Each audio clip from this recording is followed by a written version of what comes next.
पुढची बातमी पाहूयात। राज्याच्या तिजोरीतून पैसे कुठे चाललेत असा सवाल आता विचारला जातोय। राज्याच्या आर्थिक स्थितीवरती श्वेतपत्रिका काढा। नाना पटोले यांनी महायुतीकडे आता ही मागणी केलेली आहे। राज्याच्या आर्थिक स्थितीवरती श्वेतपत्रिका काढा असं आता नाना पटोलेंकडून सांगण्यात येतं। नाना पटोले यांनी महायुतीकडे आता ही मागणी केलेली आहे।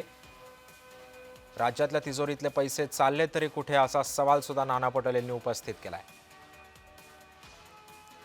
राज्याच्या आर्थिक स्थितीवरती श्वेतपत्रिका काढा असं सुद्धा नाना पटोलेंकडून आता राज्य सरकारला सांगण्यात आलेलं आहे। अशी मागणी तर सुद्धा महायुतीकडे त्यांनी केलेली आहे।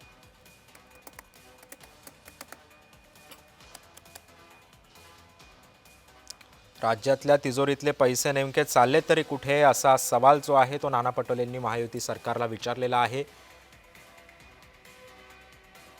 राज्याच्या आर्थिक स्थितीवरती श्वेतपत्रिका काढा असं सुद्धा आता नाना पटोले यांनी सांगितलेलं आहे। दरम्यान काँग्रेसच्या दाव्याला भाजपनं फेटाळून लावलंय, पाहूयात। विश्व प्रवक्ते संजय राऊतांनी कमीत कमी अर्थविषयक या विषयावर ते बोलू नये अशी किमान अपेक्षा आहे। आज त्यांनी असं म्हटलं की महाराष्ट्राचं राज्य हे कर्जबाजारी झालेले आहे। कर्जबाजारी आहे की नाही हे बघण्यासाठी तज्ज्ञ बसले आहेत ना।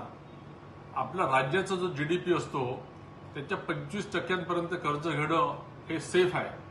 आज आपला जीडीपी माननीय देवेंद्रजी फडणवीस यांच्या नेतृत्वामध्ये 500 ट्रिलियनच्या वर म्हणजे 50 लाख कोटीच्या वर गेलेला आहे। आणि त्या 50 लाख कोटीपैकी 9 लाख कोटी जर कर्ज असेल तर ते 20% कमी आहे। त्यामुळे आपण सेफ झोनमध्ये आहे। हो, आम्ही कर्ज काढणार कारण आम्हाला कोस्टल रोड सारखे अजून प्रकल्प करायचे आहेत, अटल सेतू सारखे प्रकल्प करायचे आहेत, मेट्रो, बुलेट ट्रेन अशा प्रकारचे आम्हाला नवीन प्रकल्प करायचे आहेत। आज नवी मुंबईचं एअरपोर्ट देखील तयार झालेलं आहे। वाधवान सारखे देखील प्रकल्प आम्हाला करायचा आहे। शेतकऱ्यांपर्यंत आम्हाला पोहोचवायचं आहे। शेतकऱ्यांना आम्हाला दिवसा फ्री वीज द्यायची आहे। आम्हाला त्यांना सोलर पंप द्यायचे आहेत। विजेचे दर आम्हाला कमी करायचे आहेत। आम्हाला एम्स सारख्या मेडिकल कॉलेजेस सारखे इंजिनिअरिंग कॉलेजेस, मॅनेजमेंट कॉलेजेस असे आणायचे आहेत। आणि महाराष्ट्र हा जो देशामध्ये नंबर 1 आहे त्याला अजून पुढे न्यायचा आहे।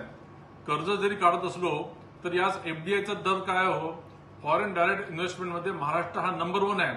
तुमच्या काळामध्ये जेव्हा नशेबाजी चालायची तेव्हा एफडीआयमध्ये आपलं राज्य 5व्या क्रमांकावर गेलं होतं। आज आपण एफडीआयमध्ये नंबर 1 झालेलं आहे। मला असं वाटतं की कृपया आपल्या महाराष्ट्राची आर्थिक विषयक स्थिती तुम्ही कमीत कमी समजण्याचा प्रयत्न करू नका।